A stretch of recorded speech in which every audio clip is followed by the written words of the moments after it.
তাদের কেউই পৃথিবীর সুন্দর আলো দেখতে পান না, উপভোগ করতে পারেন না মায়াময় এই পৃথিবীর সৌন্দর্য, কেননা 7 সদস্যের পরিবারের 5 জনই দৃষ্টি প্রতিবন্ধী। তার বাড়ির ফ্যামিলি 5 জন সদস্যই হলো প্রতিবন্ধী। অসহায় এই পরিবারের একমাত্র উপার্জনক্ষম ব্যক্তি ছিলেন শহীদার রহমান। স্থানীয় একটি মসজিদে মুয়াজ্জিন ছিলেন তিনি, কিন্তু দৃষ্টিশক্তি না থাকায় সেই চাকরিও করতে পারেননি তিনি। এরপর থেকেই মানবেতর জীবনযাপন করছে পরিবারটি।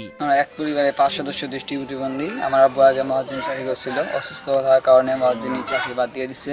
আমার বড় বোন লেখাপড়া করে, আমি লেখাপড়া করি, ওদিকে লেখাপড়ার খরচ বা বাড়ির পারিবারিক খরচ দিতে খুবই কষ্টকর হয়ে গেছে। কুড়িগ্রাম সদর উপজেলার হলখানা ইউনিয়নের সুভারকুটি গ্রামের বাসিন্দা 64 বছর বয়সী শহীদার রহমান। জন্ম থেকে অন্ধ শহীদার বিয়ে করেন আসমা নামের এক অন্ধ নারীকে।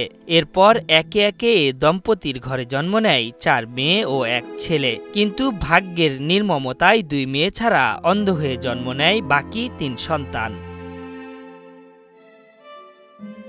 সুস্থ 2 মেয়ের একজন বিবাহিত, অন্যজন পড়ছেন কলেজে। পরিবারটিতে কর্মক্ষম কেউ না থাকায় নিজেদের অসহায়ত্বের কথা জানান তারা। আমরা প্রতিবন্ধী ভাতা পাই, সেটা দিয়ে আমাদের সংসার চলা খুবই কষ্টকর হয়ে গেছে। সরকার যদি আমাদের স্থায়ীভাবে যদি কিছু একটা ব্যবস্থা করে দিত, আমরা যে কোনো একটা কাজ করি খাতা। সরকারি ভাতায় কোনোমতে চলছে পরিবারটি।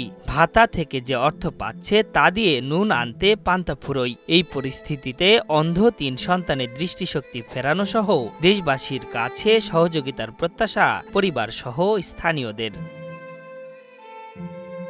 আশরাফুল ইসলাম, ৭১।